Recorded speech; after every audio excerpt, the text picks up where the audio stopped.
आज दिनांक 28 जनवरी 2024 को तथागत गौतम बुद्ध विहार, पंचशील नगर, ग्वालियर, मध्य प्रदेश में एक विशाल कार्यक्रम का आयोजन किया गया। बौद्ध में भारत बनाओ अभियान के तत्वाधान में संवैधानिक बौद्ध धम्म दीक्षा समारोह का आयोजन किया गया, जिसमें हजारों उपासकों ने, शांतिप्रिय लोगों ने हिस्सा लिया, भागीदारी ली।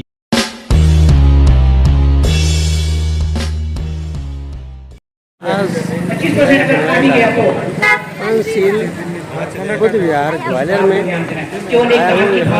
भारत को बौद्ध में कैसे बनाया जाए, ये सब आह्वान किया गया और लोगों ने समझा कि भारत को बौद्ध में हम कैसे बनाएं।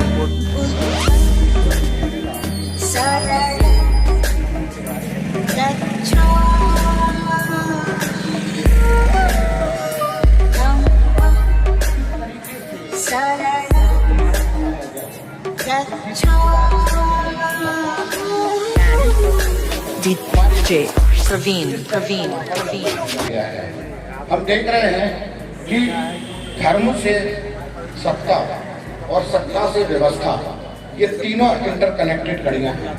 जिसकी सत्ता होती है वो अपनी व्यवस्था अपने अनुकूल ढाल लेता है और उसका माध्यम कुछ भी हो। आज जिसकी सत्ता है उसने अपनी व्यवस्था को मजबूत करने के लिए जिस माध्यम का सहारा लिया है वो धर्म है। धर्म के माध्यम से इस सत्ता के ताकत से व्यवस्था को बदलने के लिए पुरजोर कोशिश कर रहे हैं। तो हमें सचेत होना चाहिए और इस तरफ ध्यान भी देना चाहिए कि अगर हमारे हाथ में हमारे पूर्वजों की सत्ता होती तो आज हम इस प्रांगण में नहीं बैठे होते, कहीं ना कहीं शासक वर्ग में जाकर बैठे होते। और ये हमारी कमी रही, ये हमारी कमी है भी कि हम चाहकर भी बहुत कुछ नहीं कर पा रहे हैं। इसका सीधा सीधा उदाहरण है कि बाबा साहब ने जब देखा कि हमारे इस समाज को मुख्य धारा में लाने के लिए और इस व्यवस्था में लाने के लिए उन्होंने हमें वोट्स का राइट दिया और हमारा वोट कहाँ गायब हो गया हमको पता ही नहीं रहा। जिनके हाथ लगा उन लोगों ने किस तरीके से अभी हाल ही में कुछ दिन पहले इस देश के अंदर क्या क्या नहीं किया सबको समझ में आ गया। तो ये बहुत बड़ी चीज है।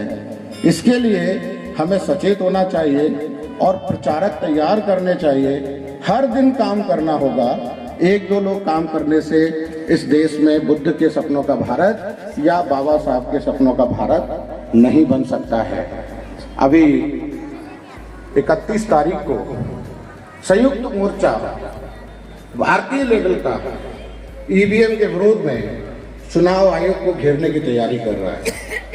आज वर्तमान में स्थिति ये है कि अगर आप इस मूवमेंट में शामिल नहीं होते हैं या इस मूवमेंट की हिस्सेदारी में नहीं आगे आते हैं तो भविष्य, अभी हमने 22 तारीख को देखा कि किस तरह से लोगों ने अपने पाखंड को पूरे देश में स्थापित करने की कोशिश की और हमारा जो पर्व था जिसको हम गणतंत्र दिवस कहते हैं, बुद्ध के समय का जो गणतंत्र था उसकी जो चमक थी, वाले लोग आगे नहीं आएंगे। कितनी भी अच्छे भाषण देते हैं हम मंच पर, यहाँ आकर लास्ट में जाकर बनना स्वार्थी है। तो बुद्धा ने कहा कि समाज का नेतृत्व कोई राजा नहीं कर सकता, कोई भिक्षु, कोई जमींदार नहीं कर सकता, कोई सेठ नहीं कर सकता। समाज का नेतृत्व भिक्षु कर सकता है और भिक्षु के लिए उन्होंने 2 नियम बनाए कि भिक्षु वो होगा जो परिव्राजक होगा, यानी कि उसको अपना परिवार छोड़ना पड़ेगा, और दूसरा नियम बनाया कि उसको अपनी संपत्ति छोड़नी पड़ेगी।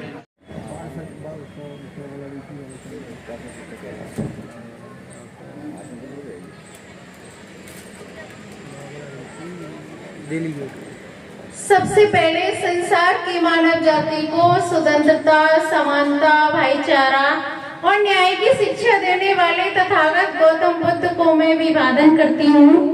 बुद्ध की शिक्षा का 2250 साल पहले सारे संसार में प्रचार प्रसार करने वाले महान सम्राट अशोक आधुनिक भारत में सामाजिक क्रांति कोशिश करना कि तालियां ना बजे तुम्हारी, और फिर भी बजे तो रोकना मत। जब से लिया मैंने धम्म का ज्ञान, देखो मुझे मेरी दुनिया बदल गई। देखो मुझे मेरी दुनिया बदल गई, पंचशील को धारण करूंगी, पंचशील को धारण किया है, करूंगी नहीं वर्तमान में रहेंगे, पंचशील को धारण किया है, अपने दुखों का निवारण किया है। ये गीत हमारा ही है। पंचशील को धारण किया है, अपने दुखों का निवारण किया है, मान मिले और बचे स्वाभिमान, मान मिले और बचे स्वाभिमान, देखो देखो मेरी दुनिया बदल गई, देखो मुझे मेरी दुनिया बदल गई। 3 मिनट हो गए, पूरा कर। अच्छा कार्यक्रम किया है, संवैधानिक धम्म दीक्षा का कार्यक्रम बहुत बढ़िया अच्छे तरीके से। तो सभी को बहुत बहुत जिन्होंने आयोजन किया है, संचालन किया है, बहुत बहुत साधुवाद। सभी को नमन करते हुए और भिक्षु संघ को भी नमन करते हुए समस्त धम्म बंधुओं को मेरा सादर जय भीम, नमो बुद्धाय। तो ये मेरे पास मोबाइल है, ये मोबाइल मेरे पास तब आया जब मैंने इसकी कीमत चुकाई। इसकी कीमत कुछ भी हो सकती है, 10,000, 8,000, 5,000, 4,000, तो वो कीमत मैंने पहले दी और ये मोबाइल फिर मेरे पास आया। इसी तरह से ये पेन भी, और हम सभी जो भी चीज लेते हैं, कुछ भी आवश्यक वस्तु, तो उसकी भी कीमत पहले अदा करते हैं और बाद में उस चीज को हम लेने का काम करते हैं। लेकिन हमारा जीवन जो बाबा साहब ने, हमारे महापुरुषों ने अपना सर्वस्व, पूरी जिंदगानी हमारे ऊपर न्योछावर कर दी उन्होंने, और हमें ऋणी बना दिया उन्होंने सदा के लिए। उनका ऋण तो हम कभी नहीं चुका पाएंगे, कभी भी नहीं, लेकिन हम अपने कर्तव्य का पालन करके हम उसको कम तो कर सकते हैं, हम उनके कारवां को आगे ले जाने का काम तो कर सकते हैं। तो ये ऋण चुकाने का काम किस किस ने किया है, अपने आप से ये क्वेश्चन करें सभी। सही मायने में कौन कौन इसमें कदम आगे बढ़ा रहे हैं? हमारे बाबा साहब ने न सिर्फ पुरुष वर्ग को, महिला वर्ग को तो बहुत अत्यधिक ऋणी उन्होंने बनाया, क्योंकि महिला वर्ग तो दोहरी मार झेल रही थी। बाबा साहब ने हिंदू कोड बिल के जरिए महिला वर्ग को सम्मान का जीवन जीने का अधिकार दिया। आज जो भी कुछ है हम बाबा साहब के दिए हुए हिंदू कोड बिल की बदौलत है। तो सभी को इसे पढ़ना चाहिए, समझना चाहिए, महापुरुषों को भी समझना चाहिए। और आज की डेट में मैं देखती हूँ शादियां होती हैं और हमारी माताएं बहनें, जो 50% आबादी है महिला वर्ग, आगे आती हैं, अपने श्रृंगार, साजो श्रृंगार में वो अत्यधिक खर्चा करती हैं।